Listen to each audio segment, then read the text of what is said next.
اور اب میں انڈیا کو بولنے کا موقع دوں گا ان کے پہلے حق کے جواب دہی کے تحت۔ جناب صدر، میں بولنا چاہوں گی بھارت کے حق کے جواب استعمال کرتے ہوئے اس بیان کے جواب میں جو پاکستانی وزیر اعظم نے دیا۔ ماہ اگست کی اس اسمبلی کے چبوترے سے بولا گیا ہر لفظ تاریخ کا متحمل ہے۔ بدقسمتی سے جو آج ہم نے پاکستانی وزیر اعظم عمران خان سے سنا وہ دنیا کو دو دھڑوں میں تقسیم کی ایک بے درد تصویر تھی۔ ہم بمقابلہ وہ، امیر بمقابلہ غریب، شمال بمقابلہ جنوب، ترقی یافتہ بمقابلہ ترقی پذیر، مسلمان بمقابلہ دوسری اقوام۔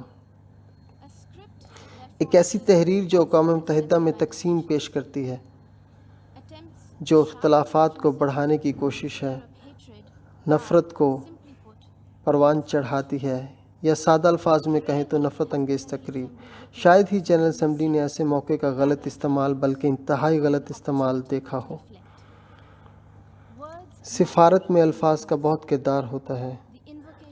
الفاظ کی دہائی جیسا کہ لفظ قتل عام، خون ریزی، نسلی برتری، بندوق اٹھا لو اور آخر تک لڑنا ایک قرون وسطیٰ کی ذہنیت کی عکاسی کرتا ہے، نہ کہ 21ویں صدی کی بصارت۔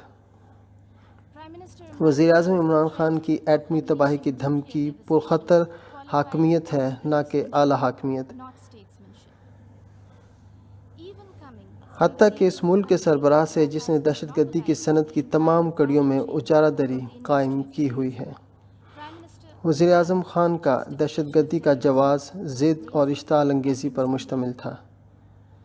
ایسے شخص کے لیے جو کسی دور میں کرکٹ کا کھلاڑی رہا ہو اور شرفا کے کھیل پہ یقین رکھتا ہو، آج کی تقریر جو جارحیت پر مبنی تھی درہ آدم خیل کی بندوقوں کی یاد دلاتی ہے۔ جناب صدر، اب وزیر اعظم عمران خان نے اقوام متحدہ کے مشاہدین کو پاکستان آ کر تصدیق کی دعوت دی ہے کہ پاکستان میں کوئی دہشت گرد تنظیمیں نہیں ہیں۔ دنیا اب اس وعدے پہ انہیں قائم رکھے گی۔ یہاں کچھ سوالات ہیں جس پر پاکستان تصدیق کی پیشکش میں بطور پیشرو کے جواب دے سکتا ہے۔ کیا پاکستان اس حقیقت کی تصدیق کر سکتا ہے کہ یہ اقوام متحدہ کے 130 نامزد دہشت گردوں کا گھر ہے اور آج کی تاریخ میں اقوام متحدہ کی نامزد 25 دہشت گرد تنظیموں کا؟ کیا پاکستان تسلیم کرے گا کہ یہ واحد حکومت ہے دنیا کی جو ایسے شخص کو پنشن دے رہی ہے جو اقوام متحدہ کے القاعدہ اور داعش پابندیوں کی فہرست میں شامل ہے؟ کیا پاکستان وضاحت کر سکتا ہے کہ کیوں یہاں نیو یارک میں اس کے اہم ترین بینک حبیب بینک کو اپنی دکان بند کرنی پڑی جب دہشت گردی میں مالی معاونت کے جرم میں اس پر کروڑوں ڈالر جرمانہ کیا گیا؟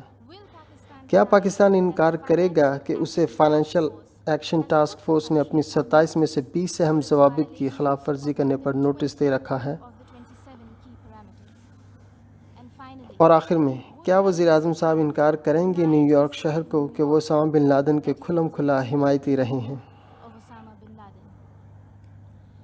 جناب صدر، ہر دہشت گردی اور نفرت انگیز تقریر کو مرکزی دھارے میں لا کر پاکستان غیر متوقع طور پر نیا انسانی حقوق کا علمبردار بننے کی کوشش کر رہا ہے۔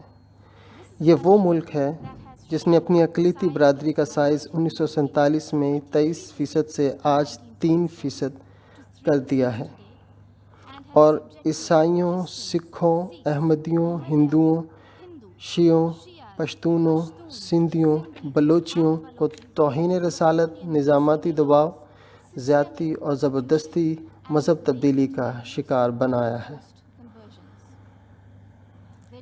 انسانی حقوق پر چار کی ان کی نوزائیدہ خواہش ان کے مارخور کے شکار کی مانند ہے جس کی نسل ختم ہونے کے قریب ہے۔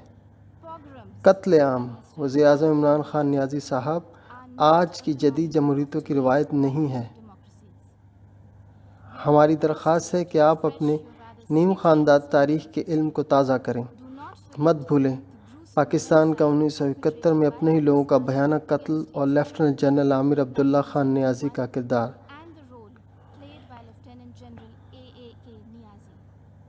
انتہائی بری حقیقت جس کا بنگلہ دیشی وزیر اعظم نے آج دوپہر میں اسمبلی کو باور کروایا۔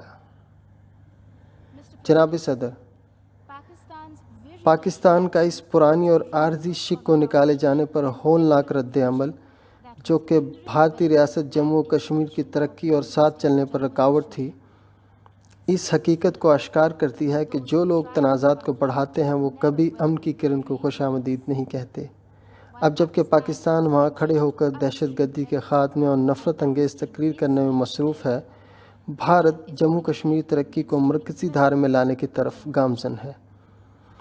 جموں کشمیر کو مرکزی دھارے میں لانے کا عمل ساتھ ہی ساتھ لداخ کو بھی بھارتی ترقی پذیر اور متحرک جمہوریت میں اپنی ہزاروں سال پرانی تنوع، اجتماعات اور درگزر کے ورثے کے ساتھ صحیح طور پر جاری و ساری ہے، جس میں واپسی کا کوئی راستہ نہیں۔ بھارتی شہریوں کو ضرورت نہیں کہ کوئی ان کی جگہ آواز اٹھائے، کم از کم وہ تو بالکل نہیں جنہوں نے دہشت گردی کی صنعت کھڑی کی نفرت کے نظریے سے۔ میں آپ کا شکریہ ادا کرتا ہوں جناب صدر۔